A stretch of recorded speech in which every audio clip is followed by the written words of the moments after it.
ലൈഫിൽ ഞാൻ പഠിച്ചിട്ടുള്ള കുറച്ച് ബ്യൂട്ടിഫുൾ ആയിട്ടുള്ള സീക്രട്സ് ഉണ്ട്. ലൈഫിൽ എങ്ങനെ സക്സസ്ഫുൾ എന്ന് പറയുന്നത് നമ്മൾ എല്ലാവരും കാണുന്നത് ഒരു എൻഡ് പോയിന്റ് ആണ്. നമ്മൾ സക്സസ് എന്ന് പറയുമ്പോൾ നമ്മുടെ മനസ്സിൽ വരുന്നത് എന്താണ്?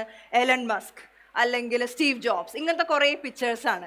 പക്ഷെ എൻ്റെ കണക്കിൽ സക്സസ്ഫുൾ എന്ന് വെച്ചാൽ ഒരു സാധാരണ മനുഷ്യൻ ലൈഫിൽ ഹാപ്പി ആയിട്ട് രാത്രി ഉറങ്ങാൻ പറ്റുന്നുണ്ടെങ്കിൽ അയാൾ സക്സസ്ഫുൾ ആണ്, അല്ലേ?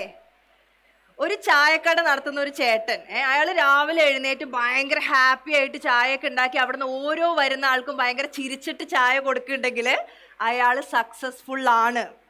ഒരു വീട്ടിൽ ഒരു ഉമ്മ എല്ലാവർക്കും നല്ല ഭക്ഷണം ഉണ്ടാക്കി ഹാപ്പി ആയിട്ട് മക്കൾക്കും ഹസ്ബൻഡിനും ഒക്കെ ഫുഡ് കൊടുത്ത് ആ ഉമ്മാനെ എല്ലാവരും അക്നോളജ് ചെയ്യുമ്പോൾ ആ ഉമ്മ സക്സസ്ഫുൾ ആണ്, അല്ലേ? ഇങ്ങനെ ആസ് എ പേഴ്സൺ നിങ്ങൾക്ക് എങ്ങനെ ഒരു ബ്യൂട്ടിഫുൾ ആയിട്ടുള്ള ടീനേജ് ഭയങ്കര കൺഫ്യൂസിങ് ആണ്. കാരണം ചൈൽഡ്ഹുഡ് കയ്യിൽ നിന്ന് പോവുകയും ചെയ്ത് അഡൽഹുഡ് വരികയും ചെയ്തില്ല.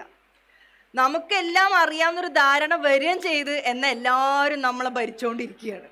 അപ്പോൾ ഒരു ക്ലാരിറ്റി ഇല്ലാത്ത, ഒരു ഐഡിയ ഇല്ലാത്തൊരു സമയമാണ്. പക്ഷേ എൻ്റെ ലൈഫിൽ കുറച്ച് കാര്യങ്ങൾ ഞാൻ ഇംപ്ലിമെൻറ്റ് ചെയ്തപ്പോൾ ഞാൻ അതിൽ നിന്ന് പഠിച്ച കുറച്ച് കാര്യങ്ങളാണ് എനിക്ക് നിങ്ങളായിട്ട് ഷെയർ ചെയ്യാനുള്ളത്. ഓക്കെ, നിങ്ങളെല്ലാവരും ഭയങ്കര സീരിയസ് ആണ്. പക്ഷെ എനിക്ക് ഇത്ര സീരിയസ് ആൾക്കാരെ പേടിയാട്ടോ. നിങ്ങൾ ചിരിച്ചിട്ട് ഭയങ്കര ജോളി ആയിട്ട് വീട്ടിലിരിക്കണ പോലെ ഹാപ്പി ആയിട്ട് ഇരിക്കുക.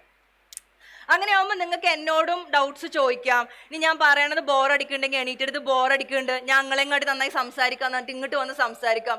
You are totally free for it. Okay, എനിക്ക് പഠിച്ച കുറച്ച് ടീനേജ് സീക്രട്സ് അല്ലെങ്കിൽ ഈ കാര്യങ്ങൾ ഇംപ്ലിമെൻ്റ് ചെയ്താൽ നിങ്ങളെ ലൈഫിൽ, നിങ്ങളെ കരിയറിൽ ഭയങ്കര ബ്യൂട്ടിഫുൾ ആയിട്ടുള്ള ഒരു ഹാപ്പി സക്സസ്ഫുൾ ലൈഫ് ഉണ്ടാക്കാൻ പറ്റും.